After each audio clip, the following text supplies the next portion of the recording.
Hindi ko gusto ang mga mata mo. Ang mga salitang iyon, malamig at matalim na tila yelo, ang sumalubong kay Alena sa unang araw niya sa mansyon ng mga Villarasa.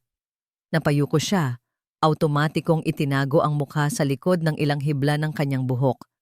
Naramdaman niya ang biglang pag-iinit ng kanyang mga pisngi. Sa isang iglap, bumalik sa isip niya ang imahe ng kanyang ina. Nakahiga sa puting kama ng pampublikong ospital, ang balat ay mas maputla kaysa sa kumot. Ang paghinga ay mabagal at hirap. Iyon ang dahilan kung bakit siya naririto. Iyon ang dahilan kung bakit kailangan niyang tiisin ang lahat. Napalunok si Ara. Bakit? Mahinang tanong niya. Sapat lang para marinig ng babaeng nakaupo sa eleganteng silya sa harapan niya. Si Senyora Imelda Villarasa, ang kanyang magiging amo. Isang mapanuyang ngiti ang gumuhit sa labi ni Senyora Imelda. Masyadong puno ng pangarap. Ang mga taong tulad mo, hindi nababagay sa ganitong lugar. Hindi na nakasagot si Ara. Anong sasabihin niya? Na ang mga pangarap sa matang iyon ang tanging kumakapit sa kanya para mabuhay? Na kung wala ang mga pangarap na iyon, matagal na siyang sumuko sa pag-asang gagaling pa ang kanyang ina? Isang pamilyar na kirot ang gumuhit sa kanyang dibdib. Kagabi lang, bago siya umalis ng probinsya, tinawagan niya ito. Inay, kamusta po kayo? Pilit niyang pinasigla ang boses sa cellphone. Ayos lang ako, anak, sagot ng ina. Kahit halata sa boses nito ang panghihina. Huwag mo akong alalahanin. Ang isipin mo ay ang sarili mo dyan sa Maynila. Magpapadala po ako agad pag sahod ko. Pangako ni Ara. Habang pinipigilan ang mga luha. Para sa operasyon niyo, inay. Salamat anak, mahal na mahal kita. Mahal na mahal din po kita, inay. Ang pag-uusap na iyon ang naging kalasag niya ngayon. Anumang salitang masasakit, anumang tingin na mapanghusga, kakayanin niya. Para kay inay. Sumunod ka sa akin. Utos ni Senyora Imelda. Tumayo ito at nagsimulang maglakad. Ang bawat hakbang sa makintab na sahig na gawa sa marmol ay may bigat at awtoridad. Sinundan siya ni Ara habang pilit na iwinawaksi ang pagkamangha sa paligid. Ang mansyon ay mas malaki pa kaysa sa lahat ng bahay na pinagsama-sama sa kanilang baryo. Ang kisame ay napakataas. May nakasabit na dambuhalang chandelier na kumikinang na parang libo-libong bituin. Ang mga pader ay puno ng mga painting na mukhang mas mahal pa sa kinikita ng buong pamilya niya sa 10 taon. Pakiramdam niya ay isa siyang langgam na naligaw sa palasyo ng mga higante. Dinala siya nito sa isang malawak na kusina kung saan naghihintay ang isang may edad ng babae na may mabait na mukha. Siya si Lita, ang mayordoma. Lita, siya si Alena, ang bago, maikling pakilala ni Senyora Imelda. Ang paraan ng pagkakasabi niya sa salitang bago ay parang tumutukoy sa isang bagay, hindi sa isang tao. Turuan mo siya ng lahat ng dapat niyang malaman. Ayoko ng palpak. Malinaw? Opo, senyora, magalang na sagot ni Lita. Iniwan sila ni Senyora Imelda nang hindi man lang muling sumusulyap kay Ara. Nang mawala na ito sa paningin, saka lang nakahinga ng maluwag si Ara. Hayaan mo na si Senyora, sabi ni Lita sa mahinang boses na may halong awa. Ganyan lang talaga siya. Ang mahalaga, gawin mo ng tama ang trabaho mo. Halika, ipapakita ko sa iyo ang mga dapat gawin. Ipinakita ni Lita kay Ara ang buong bahay. Ang bawat sulok ay may alituntunin. Bawal humawak sa mga porselanang palamuti. Bawal mag-iwan ng kahit isang hibla ng buhok sa sahig. Bawal magsalita ng malakas. Ang pinakamahalagang utos, huwag na huwag papasok sa opisina ni Sir Ricardo kapag naroon ito. Si Sir Ricardo Villarasa, ang asawa, ang CEO, ang taong hindi pa niya nakikita. Nang hapon na iyon, ang unang opisyal na trabaho ni Ara ay ang mag-serve ng merienda para kay Senyora Imelda sa sala. Nanginginig ang kanyang mga kamay habang bitbit ang isang tray na may lamang baso ng orange juice at isang platito ng mamahaling cake. "Ilagay mo dyan," utos ni Imelda. Itinuturo ang isang maliit na mesa sa tabi nito nang hindi inaalis ang tingin sa hawak na magazine. Maingat na inilapag ni Ara ang platito. Ngunit sa kanyang kaba, bahagyang tumagilid ang baso at natapon ang kaunting juice sa makintab na mesa. Isang maliit na patak lang, pero para kay Ara, parang isang malaking baha ang tumapon. Agad siyang kumuha ng panyo sa kanyang bulsa at sinubukang punasan ito. "Huwag mong gamitin yan!" sigaw ni Imelda, na sa wakas ay tumingin sa kanya. Puno ng pandidiri ang mukha nito. "Dumi-dumi ng kamay mo! Gamitin mo ang utak mo, kung mayroon ka man! Kumuha ka ng basahan!" Napahiya, napatigil si Ara. Naramdaman niya ang pagbabalik ng init sa kanyang mga mata. "Ano pang tinatayo-tayo mo dyan? Bilisan mo." Nagmamadaling tumakbo si Ara pabalik sa kusina, kumuha ng malinis na basahan at bumalik para punasan ang mesa. Habang nakayuko at nagpupunas, narinig niya ang mahinang bulong ni Imelda na para bang kinakausap nito ang sarili. "Walang kwenta. Isa na namang walang kwenta." Kinagat ni Ara ang kanyang labi para pigilan ang paghikbi. Para kay Inay. Ara, para kay Inay. Paulit-ulit niyang sinabi sa kanyang isip. Nang matapos ang araw, pagod na pagod si Ara, hindi lang sa katawan kundi pati sa isip at puso. Pumasok siya sa maliit na kwarto na nakalaan para sa kanya sa likod ng mansyon. Humiga siya sa kama at niyakap ang kanyang sarili. Ang tanging liwanag ay mula sa buwan na sumisilip sa maliit na bintana. Naisip niya ang kanyang dating buhay. Ang pag-aaral ng medisina. Ang mga pangarap niya na maging isang doktor. Ang lahat ng iyon ay tila napakalayo na ngayon. Nang malapit na siyang makatulog, may narinig siyang mga boses mula sa labas ng kanyang pinto sa pasilyo ng mga katulong. Boses ni Senyora Imelda at ni Lita.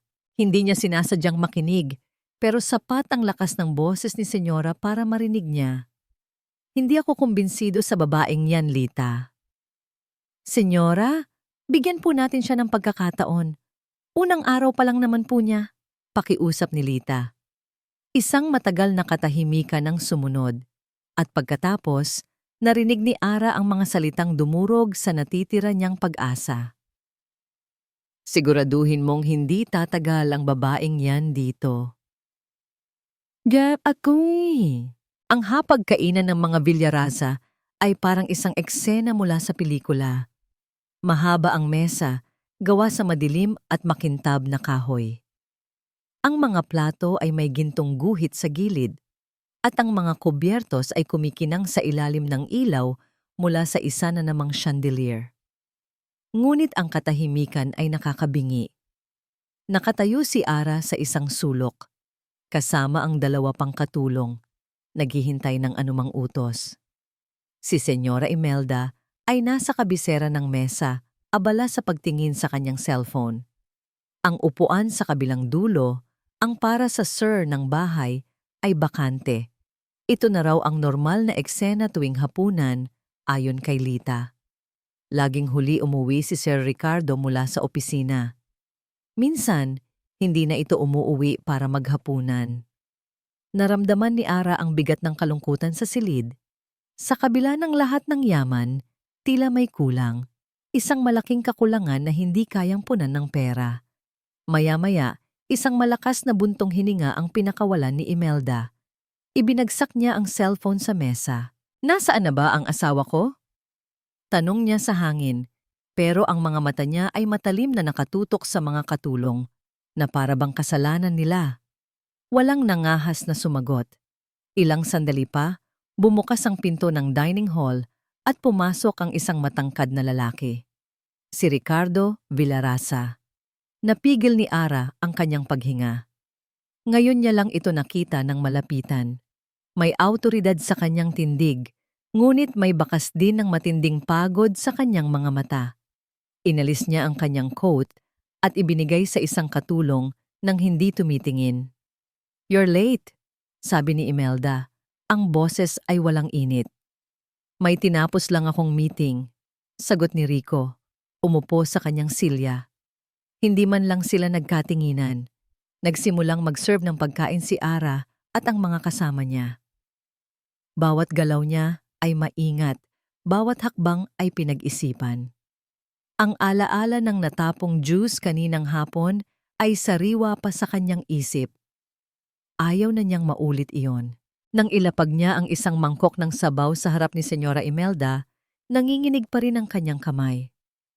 "Ara," tawag sa kanya ni Lita mula sa kusina.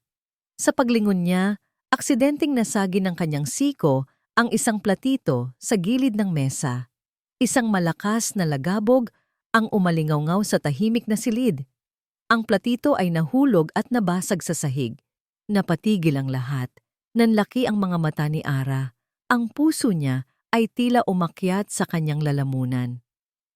"Papasensya na po," nanginginig niyang sabi, at mabilis na yumuko para pulutin ang mga bubog. "Ano ba yan?" sigaw ni Imelda. Tumayo ito sa galit. "Pangalawang beses mo na yan ngayong araw. Wala ka na bang gagawing tama? Bobo ka ba? O sadyang tatanga-tanga ka lang talaga?" Ang bawat salita ay parang sampal. Napayuko si Ara, pinipigilan ang mga luha. Naramdaman niya ang mga mata ng ibang katulong na nakatingin sa kanya, puno ng awa.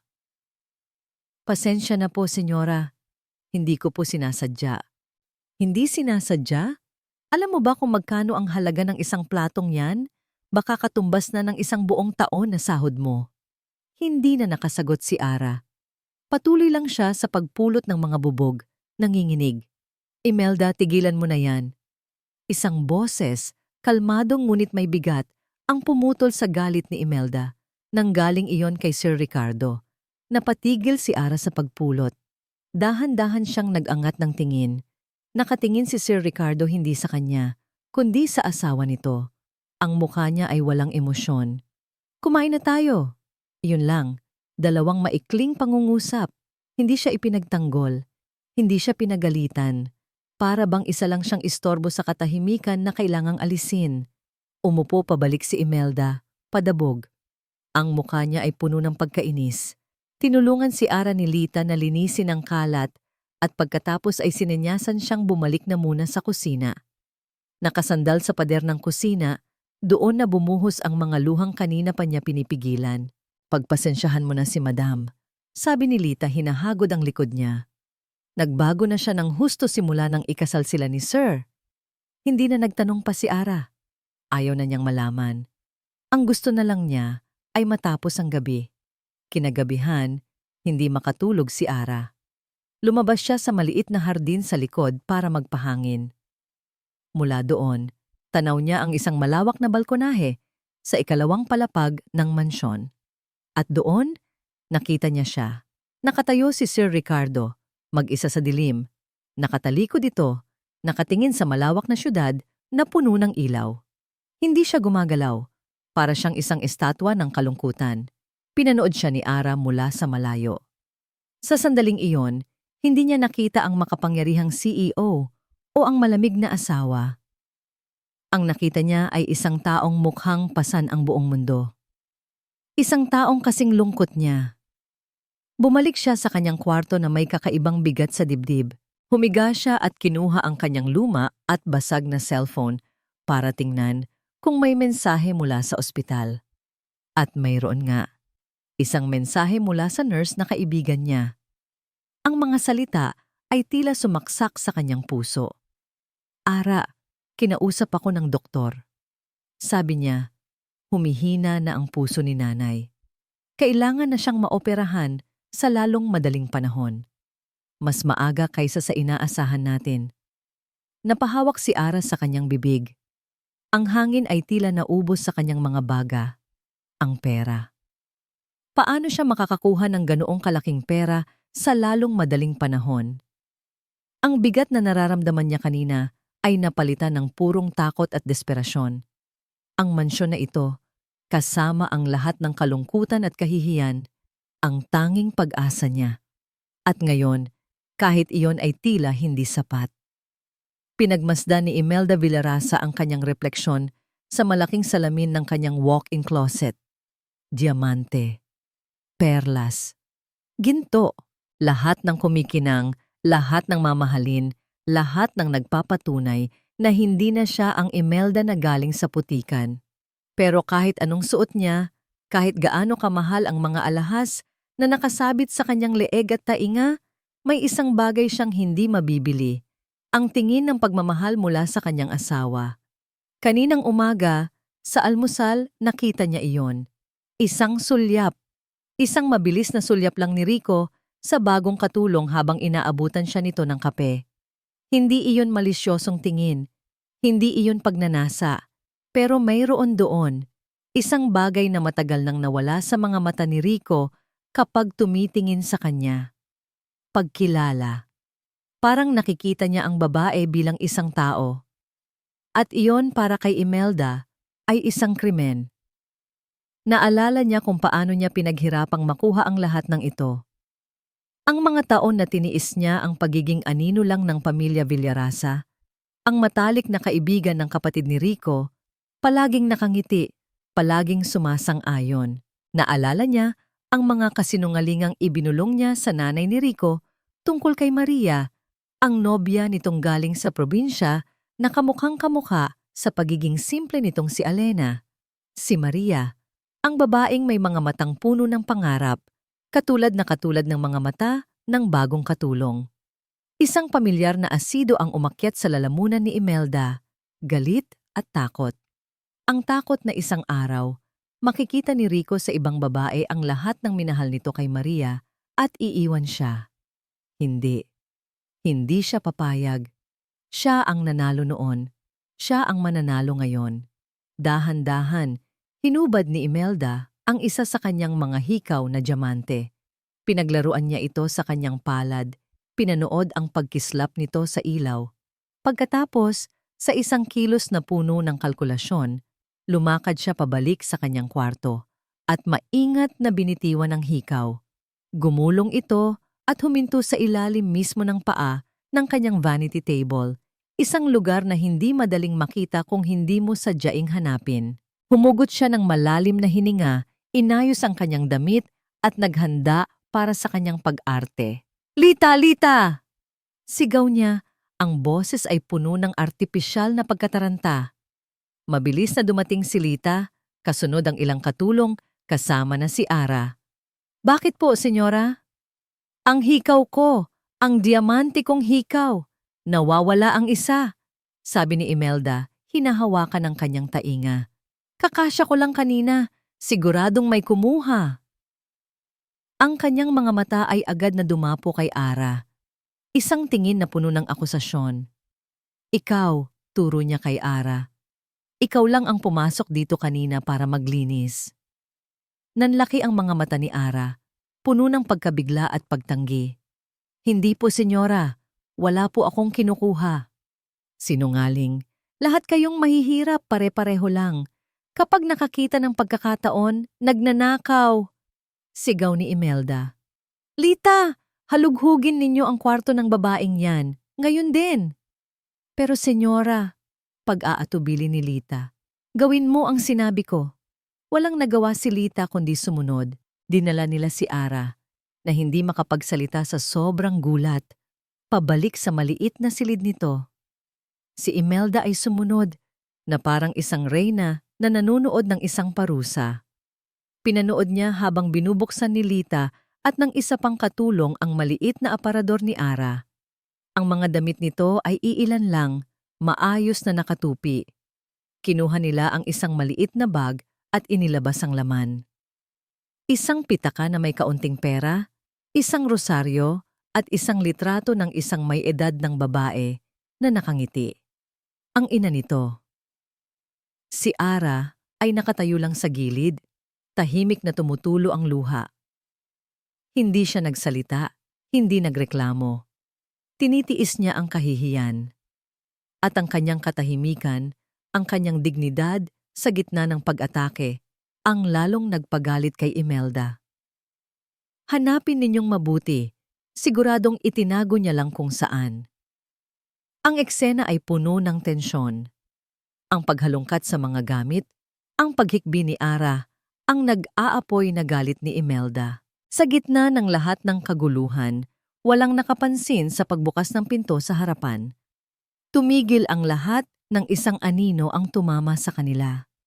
Nakatayo sa may pintuan ng kwarto ni Imelda si Ricardo. Nakasuot pa ito ng kanyang business suit. Walang nakakaalam kung gaano katagal na siyang nanonood. Ang mukha niya ay isang blangkong maskara. Walang nagsalita. Naglakad si Rico papasok sa kwarto ng asawa niya. Nilagpasan ng nagulat na si Imelda, ang umiiyak na si Ara, at ang mga natatakot na katulong. Hindi siya tumingin sa kanila. Ang kanyang mga mata ay diretso lang. Tumigil siya sa harap ng vanity table. Pagkatapos, sa isang kilos na napakabagal at puno ng pagod, yumuko siya. May dinampot siyang kumikinang sa sahig. Itinaas niya ito para makita ng lahat. Ang nawawalang hikaw na diamante. Hindi pa rin siya nagsalita. Dahan-dahan siyang lumingon at tumingin kay Imelda.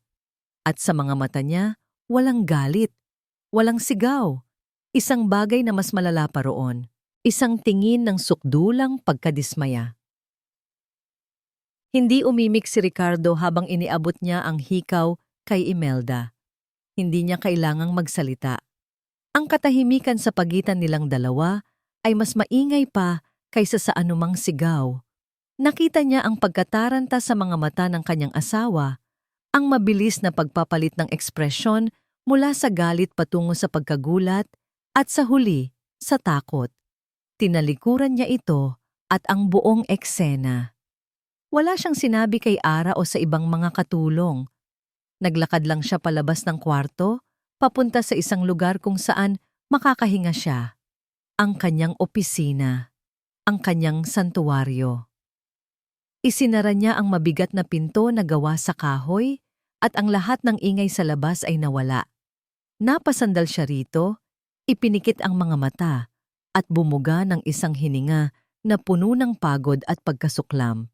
Pagod na siya sa mga laro ni Imelda, sa mga drama nito, sa walang katapusang pagpapanggap para mapanatili ang isang perpektong imahe sa labas, habang sa loob, ang kanilang pagsasama ay matagal ng patay at nabubulok. Pero ang eksena kanina ay iba. May tumusok sa puso niya. Hindi dahil sa panibagong kasinungalingan ni Imelda. Sanay na siya roon, kundi dahil sa mga mata ng babaeng pinagbintangan nito. Si Alena. Habang pinapanood niya ito kanina, nakatayo sa gitna ng kahihiyan, tahimik na tumatangis, ngunit hindi nagmamakaawa, may isang imahe na bumalik sa kanyang alaala. Isang multo mula sa nakaraan na pilit na niyang ibinabaon sa limot. Ang mga mata ni Maria. Binuksan ni Ricardo ang isang drawer sa kanyang mesa. Sa ilalim ng mga papeles at dokumento, may isang maliit na kahon. Dahan-dahan niya itong binuksan. Sa loob, may isang kupas na litrato. Isang litrato nila ni Maria, nakangiti sa ilalim ng isang puno ng mangga, noong mga panahong simple pa ang lahat. Si Maria. Ang una niyang pag-ibig, isang matalino at mabait na babae na galing din sa probinsya, puno ng pangarap katulad ni Ara. Mahal na mahal niya ito. Magpapakasal na sana sila, pero hinarang sila ng kanyang ina at ni Imelda. Noon, si Imelda ay ang matalik na kaibigan ng kanyang kapatid. Palaging nasa bahay, palaging nakasunod. Hindi niya napansin ang mga ahas sa kanyang paligid. Naalala niya ang mga salitang lason na ibinulong sa kanya. Nakita si Maria na may kasamang ibang lalaki. Narinig ko, pera mo lang pala ang habol niya, Rico. Ang lahat ng iyon, pinagtulungan ng kanyang ina at ni Imelda. At siya, sa kanyang kabataan at pagiging arogante, naniwala. Naniwala siya. At iniwan niya si Maria ng walang paliwanag. Ilang buwan lang ang lumipas, namatay ang kanyang ama. Bilang nag-iisang anak na lalaki, napilitan siyang pamunuan ng kumpanya. At sa gitna ng kanyang kalungkutan at pressure, nariyan si Imelda. Palaging nasa tabi niya. Umaaliw, sumusuporta. Hanggang sa isang araw, sinabi ng kanyang ina na si Imelda ang perpektong babae para sa kanya. Isang babaeng ka-level nila. At nagpakasal sila. Isang kasal na negosyo, isang kasal na walang pag-ibig. Ngayon, sa pagtingin niya sa litrato ni Maria, isang matinding pagsisisi ang bumalot sa kanya. Pinabayaan niya si Maria. Hinayaan niyang sirain ng ibang tao ang pinakamagandang bagay na nangyari sa buhay niya. At ngayon, nauulit ang kasaysayan.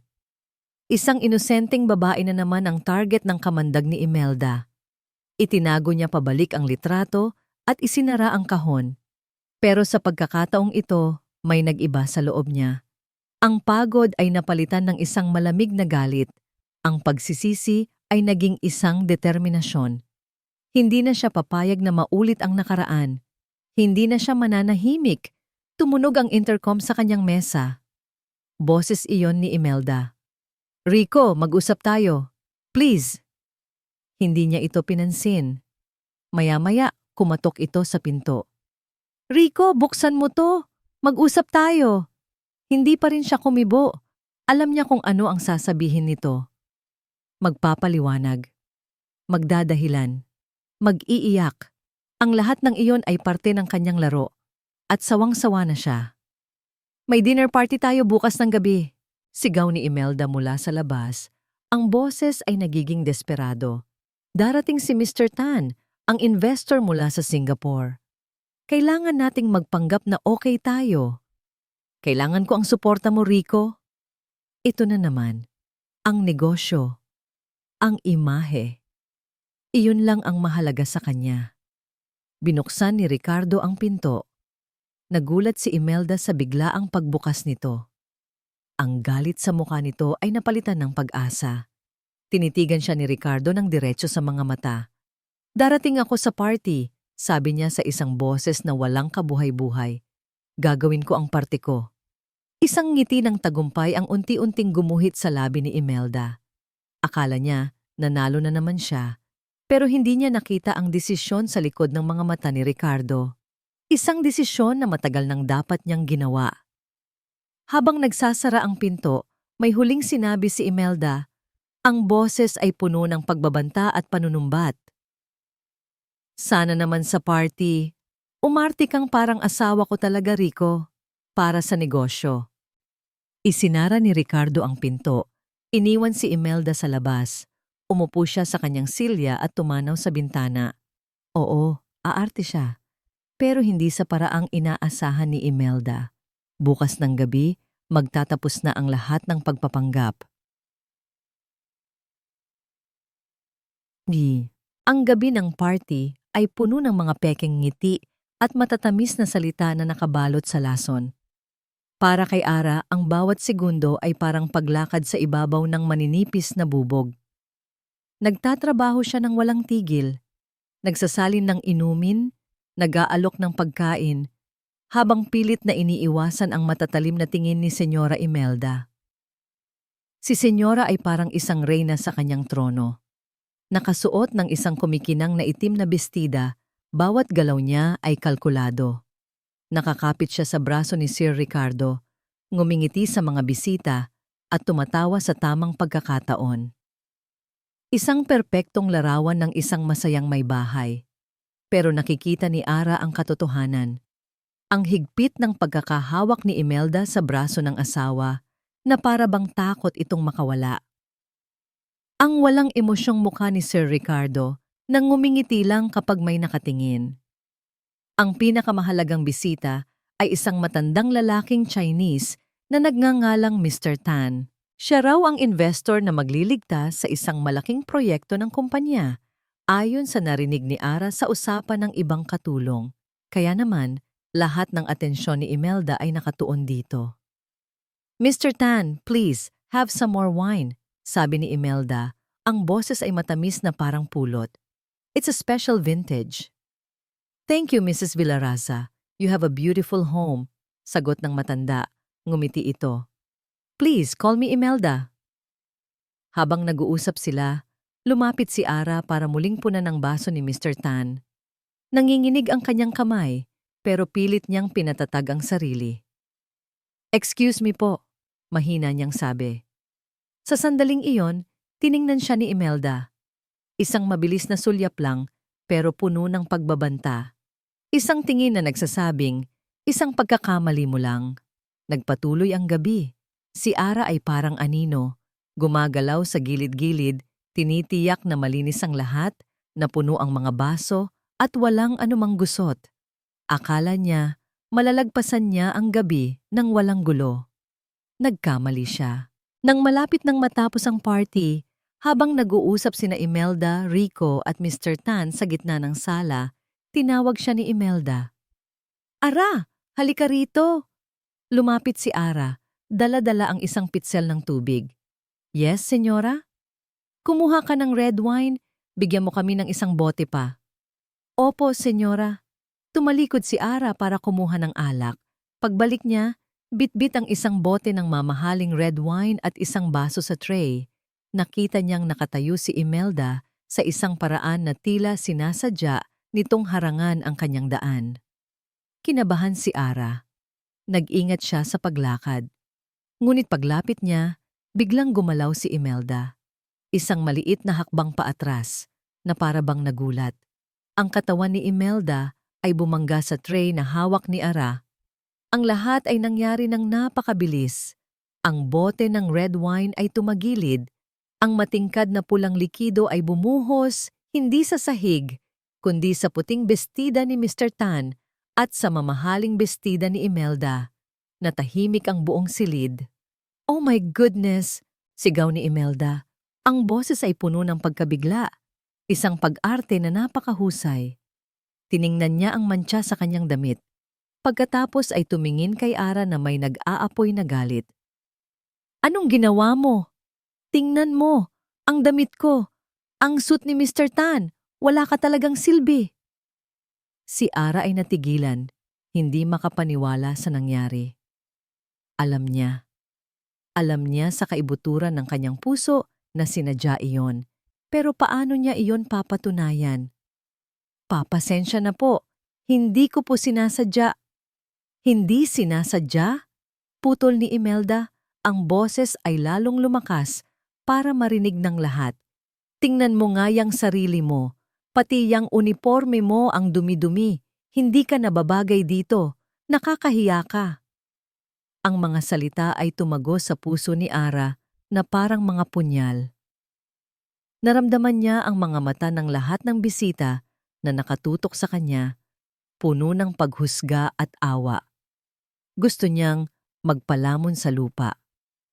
Pero ang pinakamasakit na bahagi ay hindi pa dumarating. Sa isang kilos na puno ng kabaliwan at pagpapakitang tao, biglang hinawakan ni Imelda ang kwelyo ng uniforme ni Ara. "Basura!" sigaw niya. At sa harap ng lahat, sa harap ni Mr. Tan, sa harap ni Sir Ricardo, hinila niya ito ng buong lakas. Isang tunog ng napupunit na tela ang pumuno sa ere. Ang isang manggas ng uniforme ni Ara ay napunit mula sa balikat pababa. Inilalantad ang kanyang braso at isang bahagi ng kanyang balikat. Napatigil sa paghinga si Ara. Ang kahihiyan ay isang alon na lumunod sa kanya. Niyakap niya ang kanyang sarili, pilit na tinatakpan ang napunit na damit. Ang kanyang mga mata ay napuno ng luha, ngunit wala ni isang pumatak. Tila nanigas ang buong katawan niya sa sobrang sakit at pagkabigla. Ang perpektong party ni Imelda ay naging isang teatro ng kalupitan. At si Ara, ang bida na pinagtutulungang saktan. Sa gitna ng nakabibinging katahimikan, bumukas ang malaking pinto sa kanilang likuran. Hindi ito napansin ng karamihan. Pumasok si Ricardo Villarasa, na kanina lang ay nagpaalam na pupunta sa banyo. Ngunit hindi. Nagpunta siya sa kanyang kotse para kunin ang isang dokumentong naiwan. At sa kanyang pagbalik, naabutan niya ang huling bahagi ng eksena. Nakita niya ang lahat, ang pagpunit, ang takot sa mga mata ni Ara, ang malademonyong tagumpay sa mukha ng kanyang asawa. Ang mukha ni Ricardo ay hindi na blanko. Wala na ang maskara ng pagwawalang bahala. Ang pumalit dito ay isang katahimikang mas nakakatakot kaysa sa anumang sigaw. Isang bagyo na nagbabadyang manalasa. Ang tunog ng napunit na tela ay parang isang putok ng baril sa isipan ni Ricardo. Sa isang iglap, ang lahat ng ingay sa paligid ay nawala. Ang nakikita lang niya ay ang eksena sa kanyang harapan. Si Imelda, na may ekspresyon ng isang baliw na reyna, at si Ara, na nakayapos sa sarili, wasak ang damit, wasak ang dignidad. Isang pamilyar na kirot ang sumabog sa kanyang dibdib. Pagsisisi, galit, pagkasuklam. Nakita na niya ang eksenang ito dati. Hindi sa totoong buhay, pero sa kanyang isipan, nang paulit-ulit. Ito ang eksenang pinagsisihan niyang hindi niya pinigilan noon. Ang pagdurog sa pagkatao ni Maria. Ngayon nangyayari ito sa harap mismo ng kanyang mga mata. At sa pagkakataong ito, hindi na siya mananahimik. Sa ilang mahahabang hakbang, tinawid niya ang pagitan nilang tatlo. Ang bawat hakbang niya ay may bigat, nagdadala ng katahimikan sa buong silid. Naramdaman ni Imelda ang kanyang presensya at lumingon ito. Ang ngiti ng tagumpay ay bahagyang naglaho, napalitan ng pag-aalala. Rico, mabutit nandyan ka. Tingnan mo ang ginawa ng babaeng to. Hindi pinansin ni Ricardo ang asawa. Ang mga mata niya ay nakatuon kay Mr. Tan, na nakatayo roon, gulat at hindi alam ang gagawin. Mr. Tan, nagsalita si Ricardo. Ang boses ay kalmado ngunit may bakal sa ilalim. I apologize for this. Family matter. Binigyan niya ng diin ang salitang family. Isang malinaw na mensahe. My driver will take you back to your hotel. We will continue our discussion tomorrow at my office. Naintindihan agad ni Mr. Tan.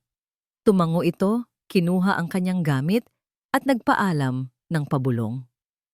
Ang ibang mga bisita na nakaramdam ng matinding tensyon ay isa-isa na ring nag-alisan, nag-iiwan ng mga dahilan na hindi na pinakinggan pa ni Ricardo. Sa loob lang ng ilang minuto, ang dating masayang party ay naging isang tahimik na korte. Ang natira na lang ay silang tatlo. Ang mga katulong na takot na nakatayo sa gilid at ang mga basag na piraso ng isang perpekteng gabi. Nang maisara na ang pinto, saka lang hinarap ni Ricardo ang kanyang asawa. Si Imelda ay nagsimulang magdahilan. Rico, kailangan kong gawin yon. Nakakahiya siya. Sisirain niya ang imahe natin sa harap ni Mr. Tan. Hindi sumagot si Ricardo. Hinubad niya ang kanyang mamahaling suit jacket. Akala ni Imelda ay para sa kanya iyon. Ngunit nilagpasan siya ni Ricardo. Lumapit siya kay Ara, na nakayuko pa rin at nanginginig. Dahan-dahan, maingat, na parang naglalagay ng kumot sa isang sugatang hayop. Ipinatong ni Ricardo ang kanyang jacket sa mga balikat ni Ara, tinatakpan ng napunit na uniforme at ang kahihiyang idinulot nito. Napaangat ng tingin si Ara, ang mga mata ay puno ng luha at pagkalito. Nang makita ito ni Imelda, isang sigaw ng hindi makapaniwalang galit ang kumawala sa kanya. Ricardo, anong ginagawa mo? Siya ang pinagtatanggol mo? Doon na lumingon si Ricardo. At sa unang pagkakataon sa loob ng maraming taon, nakita ni Imelda ang tunay na galit sa mga mata ng kanyang asawa. Hindi ito mainit na galit na sumisigaw. Ito ay isang malamig, nakakamatay na galit na nangangako ng pagkawasak. Anong klase kang tao, Imelda? Ang tanong ay simple, pero ang bigat nito ay yumanig sa buong pagkatao ni Imelda. I'm protecting our family! Giit niya. Isang mapait na tawa ang kumawala sa lalamunan ni Ricardo. Pamilya? Ulit niya na para bang isang salitang banyaga. O ang posisyon mo lang, ang pera, ang pangalan na Villarasa na pinakasalan mo pero hindi mo kailanman naging karapat-dapat? How dare you? Hindi, Imelda. How dare you? Lumapit si Ricardo, ang bawat salita ay mabibigat na patak ng ulan bago ang isang malakas na bagyo. Handa kang yurakan ang dignidad ng isang tao na wala namang ginagawang masama sa'yo para lang sa sarili mong insecurities. Handa kang manira ng buhay para lang maramdaman mong mas mataas ka. Ginawa ko to para sa'yo, para sa atin. Umiiyak na si Imelda. Huwag mong gamitin ang pangalan ko, maring sabi ni Ricardo. Wala kang ginawa para sa akin. Lahat ng ito ay para sa sarili mo. Noon at hanggang ngayon. Ang salitang noon ay tumama kay Imelda na parang sampal. Alam niya kung ano ang tinutukoy ni Ricardo. Si Maria. Hindi ko na kaya, Imelda, sabi ni Ricardo. Ang boses ay bumaba, puno ng pinal na desisyon. Hindi ko na kayang mamuhay sa tabi ng isang halimaw na nakasuot ng damit ng anghel. Hindi ko na kayang magpanggap na ang kasal na ito ay may pag-asa pa. Anong ibig mong sabihin? Nanginginig na tanong ni Imelda. Ang takot ay nagsisimula nang gumapang sa kanyang puso. I'm done. Ang dalawang salitang iyon ay ang hatol. Natulala si Imelda. Ang kanyang mundo ay nagsimulang gumuho. Ang lahat ng kanyang pinaghirapan, ang kanyang posisyon, ang kanyang kapangyarihan ay tila inaagaw sa kanya. Sa desperasyon, bumaling siya sa tanging armas na alam niya. Aalis ka? Subukan mo. Sigaw niya. Ang boses ay basag at puno ng pagbabanta. Sisirain ko hindi lang ang kumpanya, kundi pati ang babaeng yan. Itinuro niya si Ara na nananatiling tahimik, balot sa jacket ni Ricardo, isang tahimik na saksi sa pagguho ng isang pamilya. Pero hindi na natinag si Ricardo. Ang mga pagbabanta ni Imelda ay wala ng epekto. Tumingin siya kay Ara, ang mga mata niya ay bahagyang lumambot. Pagkatapos ay tumingin siyang muli kay Imelda, ang lamig ay bumalik. Subukan mo, hamon niya. Tingnan natin kung sino ang maiiwang walang-wala sa huli. Kinabukasan, ang katahimikan sa mansyon ay mas mabigat pa kaysa sa dati. Walang sigawan, walang pagtatalo. Isang malamig na giyera kung saan ang bawat isa ay gumagalaw na parang multo. Nakatanggap si Ara ng utos mula kay Lita na huwag munang lumabas ng kanyang kwarto. Nananatili siyang nakaupo sa gilid ng kanyang kama, yakap-yakap pa rin ang suit jacket ni Sir Ricardo. Amoy nito ang mamahaling pabango at isang bagay na hindi niya maipaliwanag, isang amoy ng kapangyarihan at kalungkutan na pinagsama. Kagabi, pagkatapos ng lahat ng gulo, si Lita na ang nag-asikaso sa kanya. Pinakain siya at sinabihang magpahinga. Wala siyang narinig na kahit ano mula kay Sir Ricardo o kay Senyora Imelda. Sa isang banda, nagpapasalamat siya sa jacket. Ito ang nag-iisang bagay na nagbigay sa kanya ng kaunting proteksyon sa gitna ng kahihiyan. Pero sa kabilang banda, ito rin ang naglagay sa kanya sa mas delikadong sitwasyon. Ang pagtatanggol sa kanya ni Sir Ricardo ay parang pagsusunog ng tulay. At alam niyang si Senyora Imelda ay hindi titigil hanggat hindi siya nagbabayad. Maya-maya, may kumatok sa kanyang pinto. Si Lita. Ara, pinapatawag ka ni Senyora sa kanyang silid, sabi nito. Ang muka ay puno ng pag-aalala. Tumibok ng malakas ang puso ni Ara. Ito na, tumango siya, dahan-dahang tumayo, at isinabit ng maayos ang jacket ni Sir Ricardo sa isang silya bago sumunod kay Lita. Ang silid ni Senyora Imelda ay madilim. Ang makakapal na kurtina ay nakasara, at ang tanging ilaw ay mula sa isang maliit na lamp sa tabi ng kanyang kama. Nakaupo siya sa isang silya, nakasuot ng isang seda na roba. Ang mukha niya ay maputla at may maitim na bilog sa ilalim ng kanyang mga mata. Wala na ang nag-aapoy na galit. Ang pumalit dito ay isang bagay na mas malamig, mas kalkulado. Maupo ka! Utos niya, itinuturo ang isang silya sa harapan niya. Umupo si Ara. Ang mga kamay ay nanginginig sa kanyang kandungan. Hindi nagsalita si Imelda sa loob ng ilang sandali. Tinititigan lang niya si Ara na para bang sinusuri ang bawat kahinaan nito. Pagkatapos kinuha niya ang isang makapal na sobre mula sa mesang katabi niya at inilapag ito sa pagitan nilang dalawa. "Pera," sabi ni Imelda. Ang boses ay walang emosyon. 100,000 piso. Sapat na siguro yan para sa operasyon ng nanay mo, hindi ba? Napatingin si Ara sa sobre. Pagkatapos ay kay Imelda. Hindi siya makapaniwala. "Hindi ko alam kung paano mo nalaman ang tungkol sa nanay ko, pero yan ang alok ko. Kunin mo ang pera. Umalis ka sa bahay na ito ngayon din. At huwag ka nang magpapakita pa kahit kailan." Kinuha ni Imelda ang isang papel at isang ballpen. "At pipirmahan mo ito. Isang kasunduan na wala kang sasabihin kahit ano tungkol sa mga nangyari sa bahay na ito. Isang bayad para sa iyong katahimikan. 100,000 piso. Ang eksaktong halaga na kailangan niya." Ang sagot sa kanyang mga dasal. Ang kaligtasan ng kanyang ina, nasa harapan na niya. Isang pirma lang ang katapat, pero may isang bagay na pumipigil sa kanya. Ang paraan ng pagkakasabi ni Imelda. Ang malamig na tingin. Ito ay hindi tulong. Ito ay insulto. Binibili nito ang kanyang dignidad. "Bakit niyo po ito ginagawa?" Mahinang tanong ni Ara. Isang mapait na ngiti ang sumilay sa labi ni Imelda. "Dahil sa tingin mo, espesyal ka? Dahil ipinagtanggol ka ng asawa ko? Huwag kang maging tanga.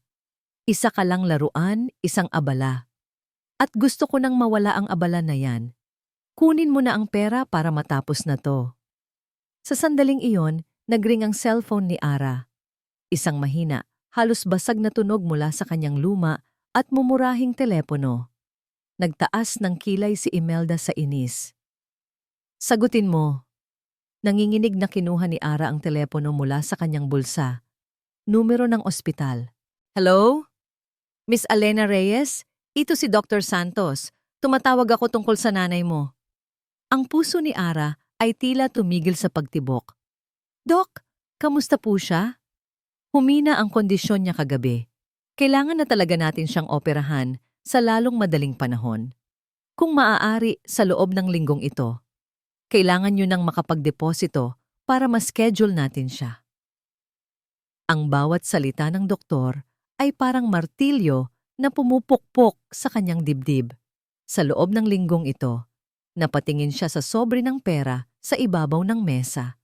Ang kaligtasan, ang buhay ng kanyang ina.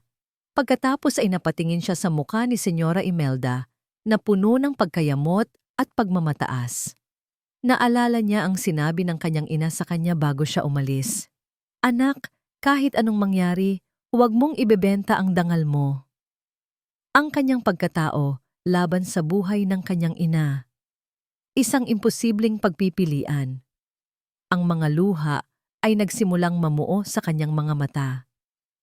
Tiningnan niya ang pera, ang tanging pag-asa niya. Pagkatapos, ay tiningnan niya ang kontratang nag-aalok ng katahimikan, kapalit ng kanyang dignidad. Pinatay niya ang tawag. Huminga siya ng malalim, isang hiningang nanggaling sa kaibuturan ng kanyang kaluluwa. Itinaas niya ang kanyang nanginginig na kamay. Hindi para kunin ang pera. Dahan-dahan, itinulak niya ang sobre pabalik kay Senyora Imelda.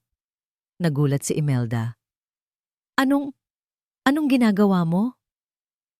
Tumingin si Ara ng diretso sa mga mata ng babaeng yumurak sa kanya. Sa unang pagkakataon, walang takot sa kanyang mga mata. Tanging isang malungkot na determinasyon. "Hindi po mabibili ang pagkatao ko, Senyora." Isang nakabibinging katahimikan ang pumuno sa silid matapos ang mga salita ni Ara. Ang ekspresyon sa mukha ni Senyora Imelda ay hindi mabasa. Isang halo ng pagkabigla, hindi makapaniwala at marahil isang pahiwatig ng galit. Hindi na hinintay ni Ara ang sagot nito. Dahan-dahan siyang tumayo, ang mga tuhod ay nanginginig pa rin, ngunit ang kanyang likod ay tuwid. Yumukod siya ng bahagya bilang tanda ng paggalang, hindi sa babaeng nasa harapan niya, kundi sa posisyon nito bilang amo ng bahay na pinagsilbihan niya. "Mag-iimpake na po ako," sabi niya sa isang boses na kalmado, at pagkatapos ay tumalikod. Bawat hakbang palabas ng silid ni Imelda ay isang tagumpay. Pakiramdam niya ay may isang mabigat na kadena na natanggal sa kanyang mga paa. Wala siyang pera. Wala siyang trabaho. Ang kalagayan ng kanyang ina ay nasa bingit ng kamatayan. Sa lahat ng anggulo, talo siya. Ngunit sa kanyang puso, sa unang pagkakataon mula nang tumuntong siya sa mansyon na iyon, naramdaman niya ang pagiging malaya. Pagbalik niya sa kanyang maliit na kwarto, nagsimula siyang mag-impake.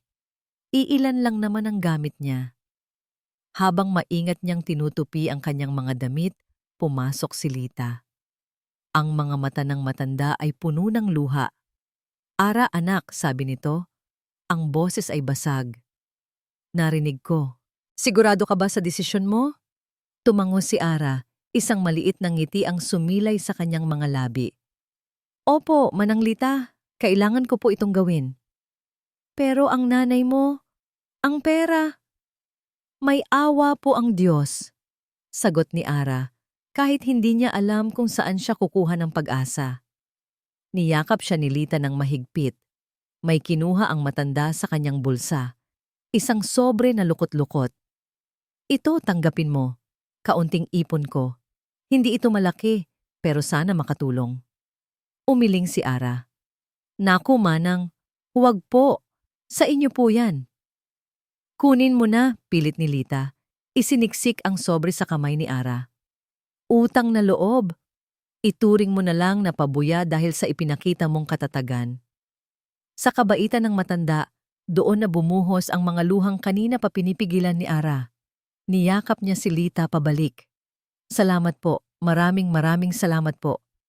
Nang matapos siyang mag-impake, dala ang kanyang maliit na bag, naglakad siya palabas.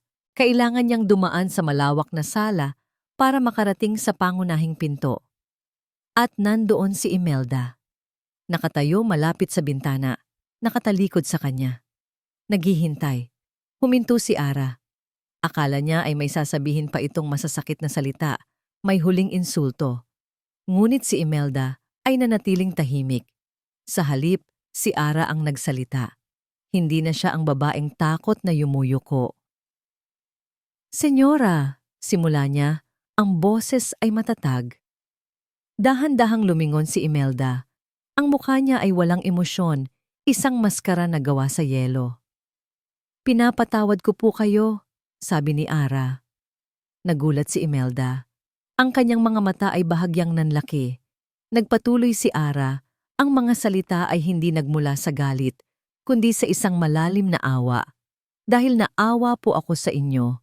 Kasi po, ang isang tao na mayroon ng lahat, pera, kapangyarihan, isang magandang bahay, pero kailangan pa ring yurakan ang isang taong walang-wala na tulad ko para lang maramdaman ang sariling halaga.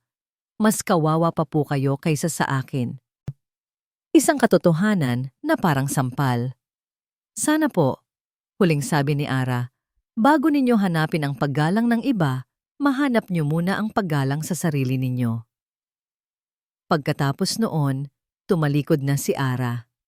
Hindi na niya tiningnan pa ang reaksyon ni Imelda.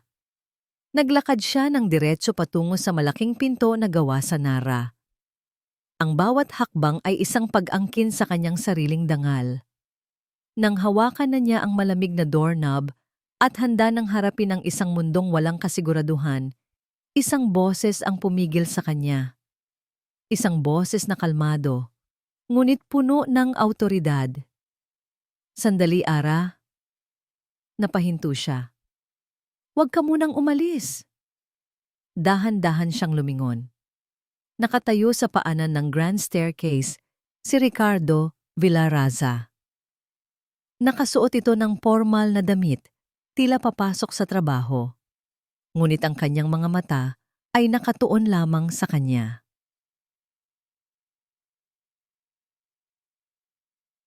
Ang paglitaw ni Ricardo ay nagpabago sa hangin sa buong silid. Ang malamig na tensyon sa pagitan ni Ara at ni Imelda ay napalitan ng isang nakakapasong kuryente. Naglakad si Ricardo pababa ng hagdan.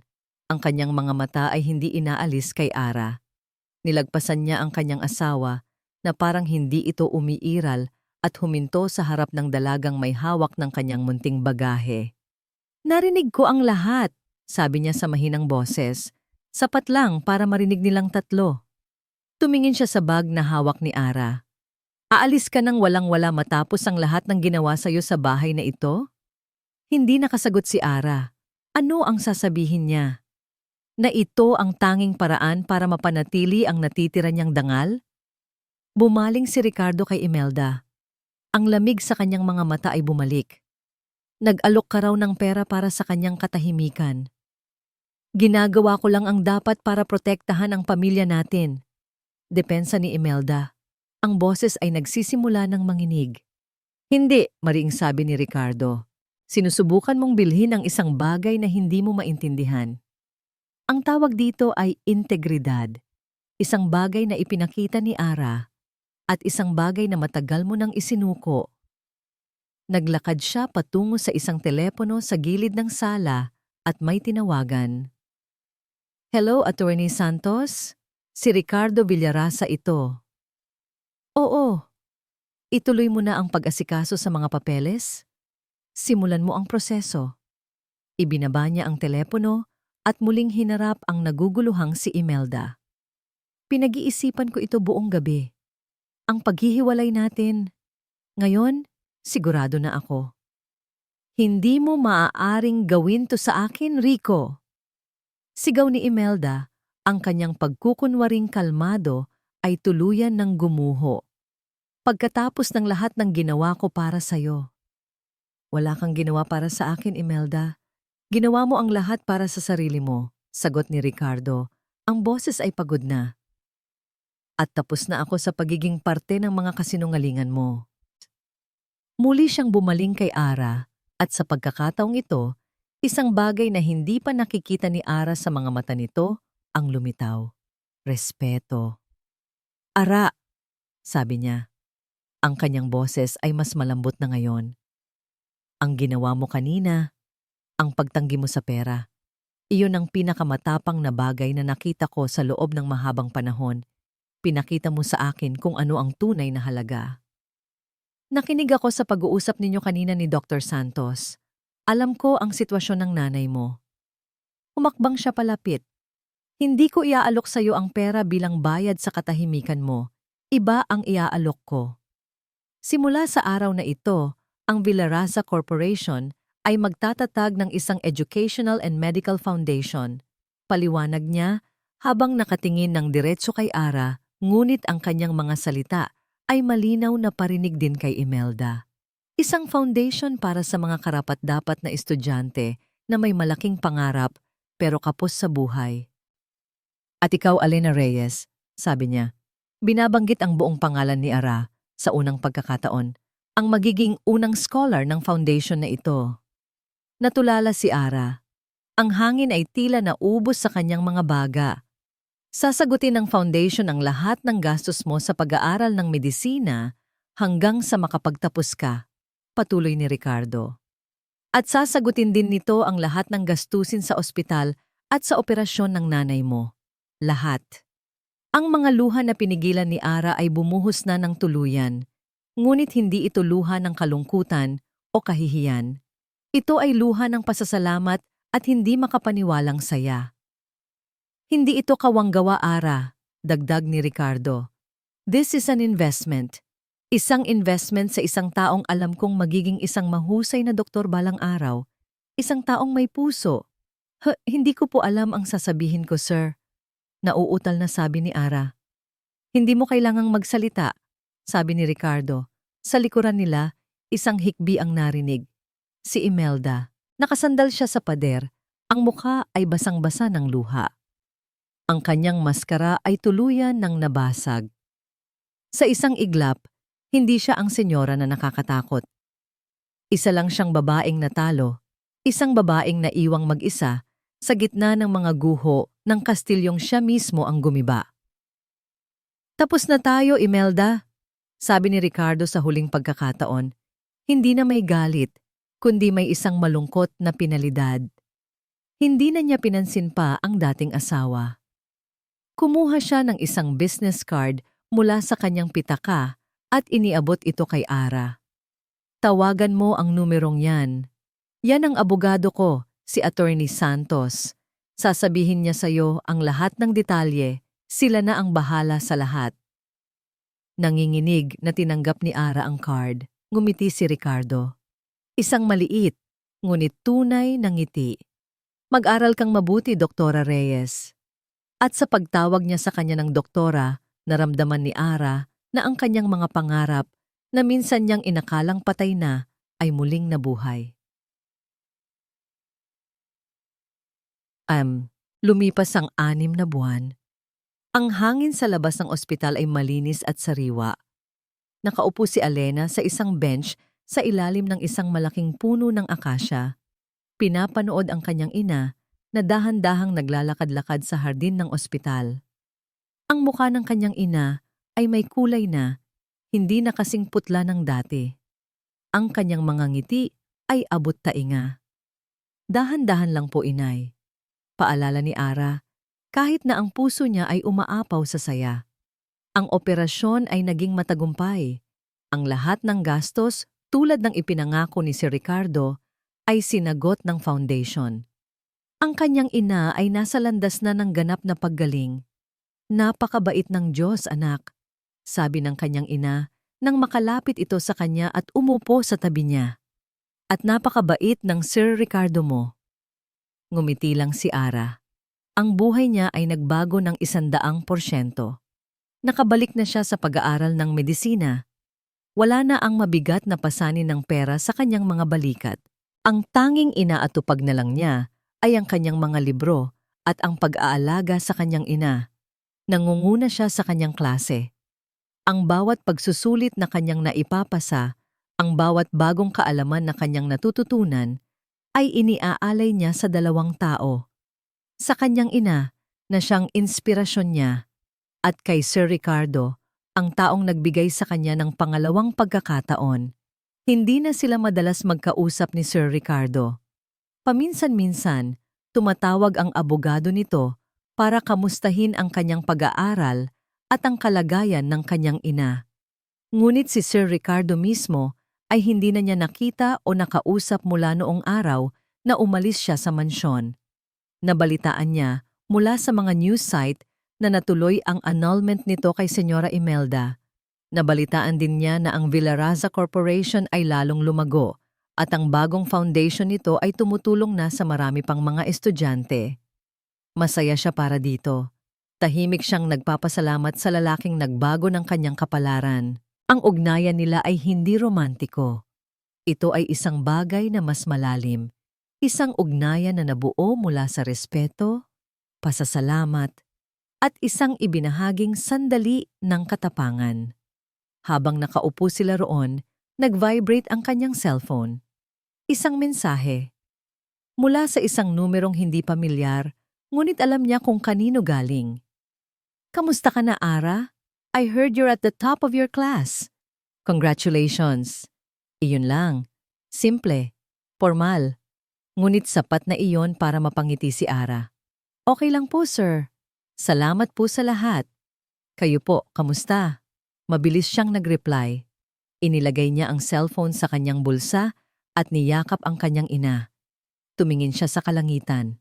Ang araw ay papalubog na. Nag-iiwan ng mga kulay kahel at rosas sa mga ulap. Isang magandang pagtatapos sa isang magandang araw.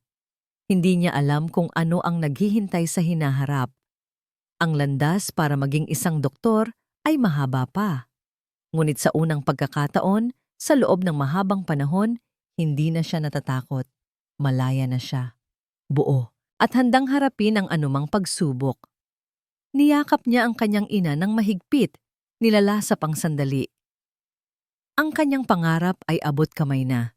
Biglang nag-vibrate muli ang kanyang cellphone. Isang tawag. Tiningnan niya ang screen. Ang parehong hindi pamilyar na numero.